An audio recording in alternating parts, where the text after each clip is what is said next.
Hello, everybody, and welcome back to the episodic Samurai Jack Season 5 vlogs. Another no-camera episode because it's still on the fritz, and I've been feeling sick and look like trash, so I'm sure you don't want to see that anyway. So just simply listen to the wonderful sounds of my voice that can't get an acting job for anything. But yes, after a terrible, terrible April Fool's joke, we finally, 2 weeks after the fact, have our next episode, Samurai Jack episode 4? Yes, episode 4. And it's a good one. Again, running no notes on this one because I'm terrible at planning these kinds of things. Let's just go ahead and roll through the play-by-play.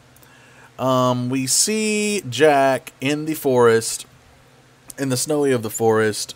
He sees a flash of Haku, swings his spear. This is immediately after the battle. Or, no, it's not after the battle. After falling with Ashi. After falling after the battle with Ashi. And sees a flash of Haku, swings his spear, misses. It's just him and his hallucinations.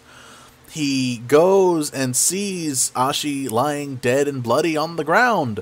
And that's when the murder of crows behind him start calling him murder, which I think is very clever. He is having another existential crisis. Ashi attacks once again, and she has the chain and sickle with her. And in a very cool slow motion moment, as she's fighting Jack again, he wraps her up in the chains, and she swings like a piñata. And she just starts going off on him, saying how bad he is, telling him to die, the full 9 yards with this girl, and he's just, okay.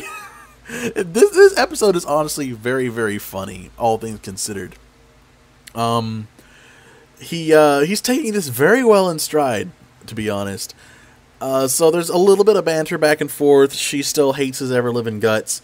And then all of a sudden, the ground shakes, and then the ground eats them. There's a slow-mo scene while they're being swallowed of Ashi trying to attack Jack again. And he ends up parrying her. She falls into a tree, gets knocked out. He saves her. They're falling. He falls into one of the many hold orifices, and then they land on somewhat squishy ground. I don't know what this beast is. All I know it is massive, and the sound effects throughout this episode are very on point, very, very squishy, for lack of a better term. Jack sits on a exploding stink cloud, I guess, and then Ashi comes to, all happy because Jack's going to die because they're in a massive creature. And he's like, I'm right here, saying all this. And she's like, we're in a monolithic creature. You are going to die. He's like, I've made it through the big things before. Oh, and I just love how Jack just is not really bothered by the situation. He's more perturbed by her attitude than anything else. Big blue crabby monsters come up. He starts fighting them. She gets attacked. He starts fighting them, now wearing her as a chain backpack, and beats up all the stuff. And, yeah, she's still trying to get him killed, but he's just like, I'm trying to keep us alive! They make their escape. She is just going on and on. I don't know why I keep thinking about Yoda and Luke, like backpack Yoda with Luke, and through this scene, because he's just carrying her around on his back with these chains, and she just keeps going on,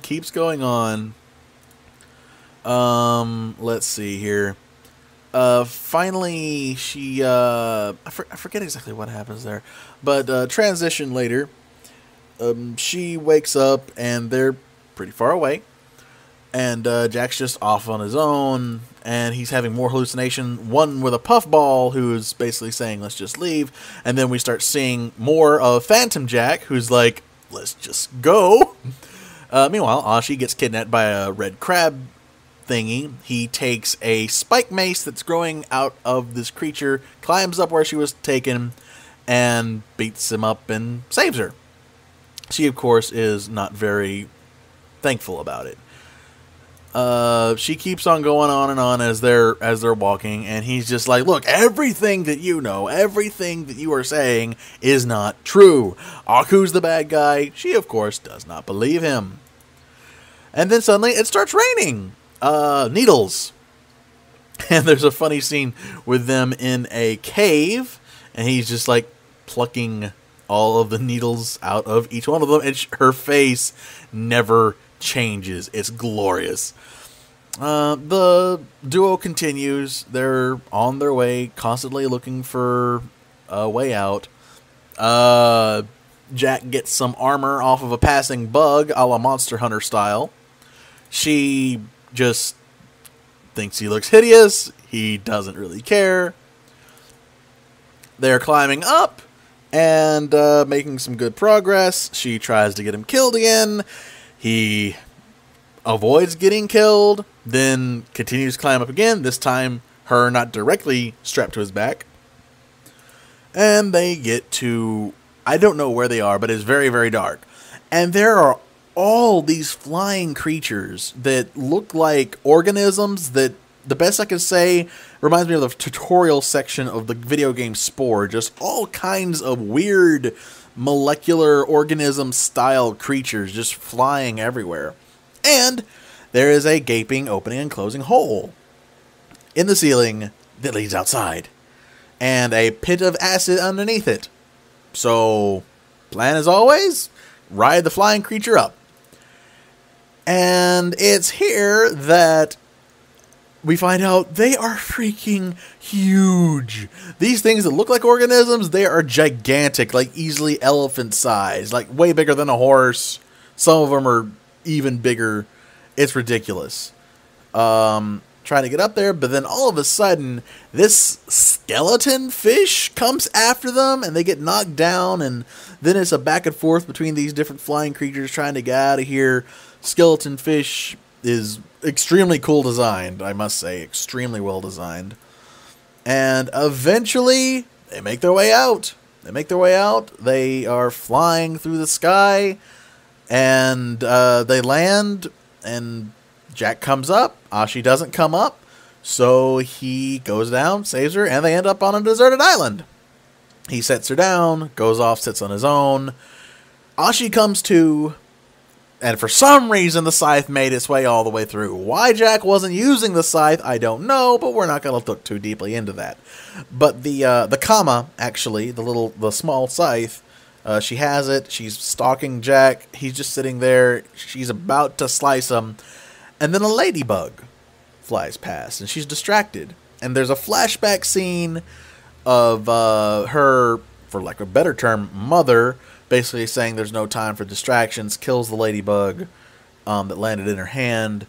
And the ladybug flies into Jack's hand. He just lets it go, and then she drops the weapon, zooms out. We see the island, and scene.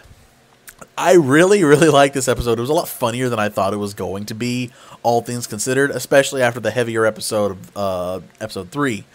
I'm kind of not predicting, but I'm kind of looking forward and kind of guess what the next episode is going to be, because it's going to be these two stuck on a deserted island, and that is all. So it's going to be interesting. Seeing Ashi's character, I hope we get to see Ashi all the way to the end. I really want to see Ashi survive the series. I don't want a romantic moment per se, but I would like a mentor-student kind of moment. I think that would be cool. And yeah, another great episode. Again, sorry for the wait, but honestly, they threw me off with the whole April Fool's thing. And then I got real sick, so that's why this episode is being as late as it is. So anyway, if you have enjoyed, leave a like, leave a comment, subscribe if you feel like it. Thank you so much for listening. This is Drail88, signing out.